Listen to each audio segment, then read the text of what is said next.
खुदा के प्यारे नबी हमारे रऊफ भी है रहीम। बिस्मिल्लाहिर्रहमानिर्रहीम।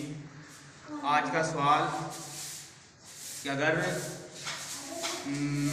इमाम को रुकू में पाए तो मुक्तदी क्या करे। जब नमाजी मस्जिद में दाखिल हो और इमाम को रुकू में पाए तो सबसे पहले देखे कि इसे साफ में कहाँ खड़ा होना है। अगर पहली साफ मुकम्मल है तो नई साफ में दरमियान में इमाम के बिल्कुल पीछे खड़ा हूँ। अगर इस साफ में पहले से कुछ नमाजी खड़े हैं तो वसत साफ में खड़े हों। जिस तरफ आदमी कम हूँ उस तरफ खड़े हो जाएं।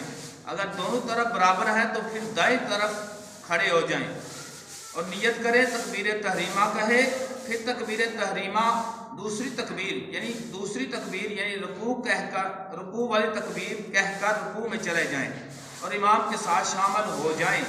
हाथ बांधने की ज़रूरत नहीं, क्योंकि हालते क़ियाम में हाथ तब बांधे जाते हैं जब कुछ पढ़ा जाए।